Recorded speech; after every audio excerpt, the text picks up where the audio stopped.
Hello everybody on YouTube. It's Xaldin here, the Magician Master and Hunter, known as the Master of all Spellcasters. And speaking of spellcasters, today I'm going to be doing a deck profile on my DN account based on this monster right here, Jester Lord. Now some of you are probably thinking, Xaldin, why do a deck profile on Jester Lord? Why? He's not that great of a monster. Well, technically, you've actually underestimated this monster. You see, this monster can actually be good if used right. Now he won't be like tier 1 good, but he'd be good in probably like locals and all that, or just for fun if you wanted to play a deck for fun. And he's actually a lot underestimated than you all think.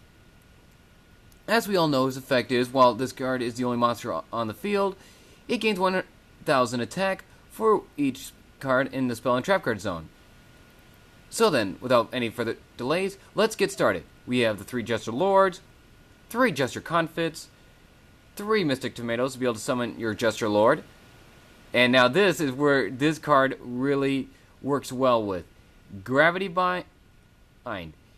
Make sure your opponent can't attack with level 4 or higher monsters, since most players these days use level 4 or higher monsters. Anti-Spell Fragrance to make sure your opponent, it will like lock down your opponent's spell plays. Lose a turn for when your opponent wants to special summon monsters, and they'll basically switch into defense and get their effects. I think that's how it works. Yep.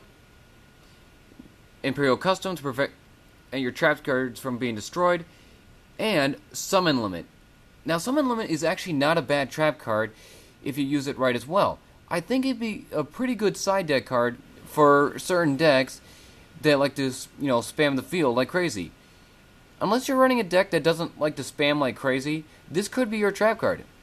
1 Vanities, 3 Mirror Force, 3 Wabakus, 2 Mistakes for, well, those decks that like to add like crazy. And of course, I actually use one of those decks that I like to add. 3 Kaiser Colosseums, 2 Secret Sanctuary of the Spellcasters, 1 Temple of the Kings for your trap cards, 2 Dark Doors, 2 Vengeful Bog Spirits. Back in the day, I used to combo off with Dark Door and Vengeful Bog Spirit back then. And also 2 Zero Lock. I'm sorry if I'm not pronouncing the name right. Now for the side deck.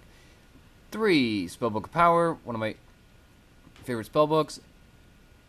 2 Spellbook of Wisdoms, 1 1-for-1, 3 MSTs, 3 Effect Veilers, 1 Lose a Turn, 1 Mistake, and finally Book of Moon. There's not much in the extra deck because, well, this deck doesn't really focus on Xyz, Synchros, or anything of that sort kind of play. But the other reason why I did this deck is, well, in a way, it was kind of like a tribute to my YouTube idol, Josh Scorcher, which the only difference is there's no fire monsters in there because he's known as the Fiery Joker. So I don't think there's any fire monsters in here. Yeah, tell me what you all think in the comment section down below. If you have any suggestions, please also leave a comment down below. Follow me on Facebook, Twitter, and Tumblr.